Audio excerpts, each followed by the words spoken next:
সালামু আলাইকুম, সবাই কেমন আছেন? চলে আসলাম ওয়ার্ল্ড কাপ ফুটবল 2026-এর আজকের ম্যাচের প্রেডিকশনাল ভিডিও নিয়ে।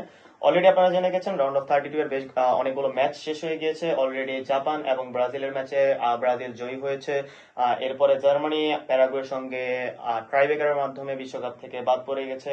এরপরে ভোরবেলায় যখন মরক্কো এবং নেদারল্যান্ডের খেলা হয়েছে, সেই ম্যাচটিও অতিরিক্ত সময় চলে গিয়েছিল এবং মরক্কো নেদারল্যান্ডকে পেনাল্টির মাধ্যমে অর্থাৎ ট্রাইব্রেকারের মাধ্যমে বিশ্বকাপ থেকে বিদায় ঘন্টা বাজিয়ে দিয়েছে। আজকে রাত 11টার সময় একটা ম্যাচ শুরু হবে রাউন্ড অফ 32 এর, এবং রাত 3টার সময় যে ম্যাচটি শুরু হবে ফ্রান্স এবং সুইডেন। ফ্রান্স এবং সুইডেন রাত বাংলাদেশ সময় রাত 3টার সময় মাঠে নামছে। যদি আমি তাদের প্রবেবল 11 নিয়ে আজকে কথা বলি, যদিও এখন পর্যন্ত কনফার্ম 11টা আসেনি, যদি প্রবেবল 11 নিয়ে কথা বলি, ফ্রান্সের টিমটায় হয়তো আজকে কিছু কিছু পরিবর্তন দেখা যেতে পারে। কেননা যখন প্রতিপক্ষ সুইডেন, সুইডেন একটা আতঙ্কের নাম বলা চলে, কারণ সুইডেনের যারা আগে খেলাগুলো দেখেছেন ইউরো অথবা অন্যান্য সময়, সুইডেন খুবই মারাত্মক ফুটবল খেলে থাকে, স্পিডি ফুটবল এবং কন্ট্রাস্ট ফুটবলটা খেলে থাকে। যেই হোক, আজকের ম্যাচে যদি ফ্রান্সের লাইন আপ নিয়ে আমি কথা বলি, ফ্রান্সের গোলকিপার পজিশনে মাইক মাইগন্যানকে দেখা যেতে পারে। স্বাভাবিক অর্থে ফ্রান্সের বর্তমান ফার্স্ট চয়েস গোলকিপার হচ্ছে মাইক মাইগন্যান। লেফট ব্যাক পজিশনে ফ্রান্সের বেশ কিছু অপশন আছে। লুকাস হার্নান্দেস, থিও হার্নান্দেস এবং লুকাস দিগনে, এই তিনজনের একজনকে ইউজ করানো হতে পারে। It's better depend on Theo Hernandez, কারণ থিও হার্নান্দেসের বর্তমান ফর্ম ফ্রান্স টিমের জন্য একটা আশীর্বাদ হতে পারে। রাইট ব্যাক পজিশনে জোস কোন্ডে, ফ্রান্সের রাইট ব্যাকটা নিজের দখলেই রেখেছে বেশ কিছু বছর যাবত। সেন্টার ব্যাক হিসেবে ফ্রান্সের বেশ কিছু অপশন আছে, সেখানে আপনারা William Saliba, Dayot Upamecano, Ibrahima Konate, Manuel Lacroix, এরকম বেশ কিছু অপশন পাবেন। সেন্ট্রাল মিডফিল্ডার পজিশনে স্বাভাবিক অর্থে ফ্রান্স দুইটা মিডফিল্ডার খেলিয়ে থাকে।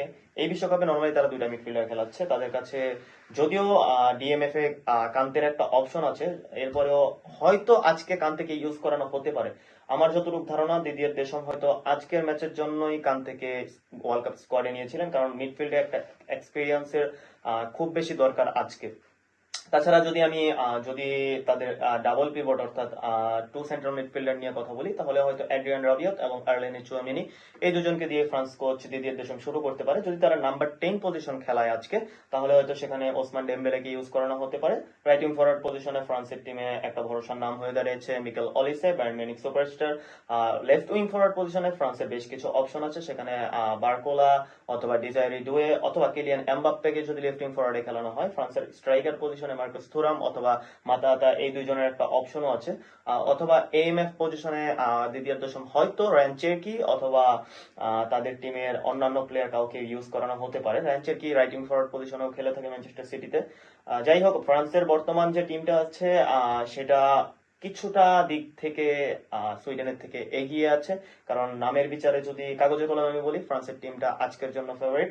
অপরদিকে যদি আমি সুইডেনের আজকের ম্যাচের প্রবাবল লাইন আপ নিয়ে কথা বলি, সুইডেনের গোলকিপার পজিশনে জেটারসন এবং থ্রি সেন্টার ব্যাক পজিশনে লেগারবিলকে, ভিক্টর লিন্ডলফ এবং গুডম্যানসন, এই তিনজনকেই দেখা যেতে পারে। ফোর মিডফিল্ডার পজিশনে রাইট মিডফিল্ডার হিসেবে থাকছে বেরামডন্স এবং লেফট মিডফিল্ডার হিসেবে থাকছে স্টুয়ার্ট, এবং সেন্ট্রাল মিডফিল্ডার ডুও হিসেবে আয়ারি এবং ক্রিসসন, এই দুজনকে হয়তো সেন্ট্রাল মিডে ইউজ করানো হতে পারে। আগের ম্যাচে সুইডেন ইলাঙ্গাকে অনেকটা ফরওয়ার্ড রাইটিং ফরওয়ার্ড লাইনে খেলাইছে, কারণ হচ্ছে উইং ফরওয়ার্ড থেকে অ্যাটাক করাটা সহজ হয়। যদি স্ট্রাইকার পজিশন নিয়ে কথা বলি, ডাবল পিভট পজিশনে সুইডেন এই বিশ্বকাপে খেলছে ভিক্টর গ্রেগারস এবং আলেকজান্ডার ইজাক, এই দুজনকে হয়তো আজকের ম্যাচে শুরু করানো হতে পারে। সুইডেনের টিমে বর্তমানে একটা ভরসার নাম হয়ে দাঁড়িয়েছে আলেকজান্ডার আইজাক, যদিও তিনি একজন স্ট্রাইকার পজিশনের প্লেয়ার, কিন্তু এই বছর সুইডেনের হয়ে তিনি সেন্ট্রাল ফরওয়ার্ড অথবা অ্যাটাকিং মিডফিল্ডার, সেকেন্ড স্ট্রাইকার, প্রত্যেকটা পজিশনে নিজের ছাপ ছাড়িয়ে গিয়েছে।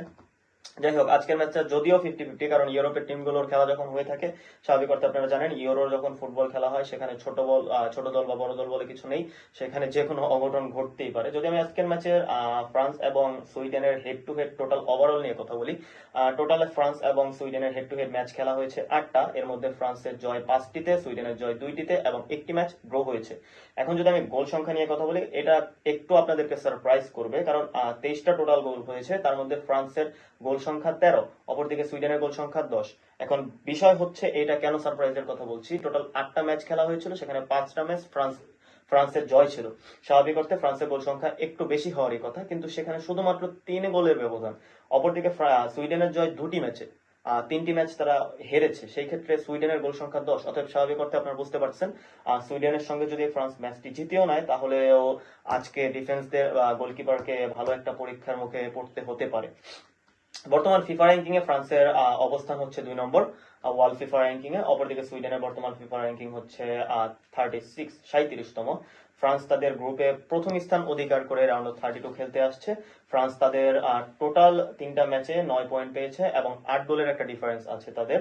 অপরদিকে যদি আমি সুইডেনের গ্রুপের কথা বলি, সুইডেন তাদের গ্রুপে তৃতীয় হয়ে রাউন্ড অফ 32 খেলতে এসেছে। যদিও তারা তাদের অনবদ্য পারফরমেন্সের মাধ্যমে রাউন্ড অফ 32টা কনফার্ম করে ফেলেছে। নেদারল্যান্ড, জাপান এবং সুইডেনের যে গ্রুপটা ছিল, অলরেডি নেদারল্যান্ড এই গ্রুপ থেকে বাদ পড়ে গেছে, যদিও তারা গ্রুপে ফার্স্ট হয়েছিল।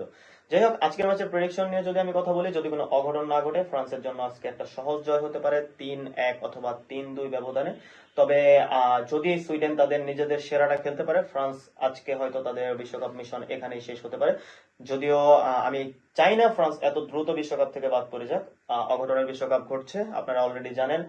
বেশ কিছু অঘটন ঘটে গিয়েছে, একটা অঘটন ঘটতে ঘটতে ঘটেনি। যাই হোক, সামনে অপেক্ষা করুন, দেখুন। আপনারা আপনাদের প্রেডিকশন জানাতে পারেন আমাদের YouTube channel sports zone live বিডিতে, অথবা যে কোনো মতামত জানাতে পারেন আপনাদের ইউটিউব অথবা ফেসবুকের মাধ্যমে। Thank you very much.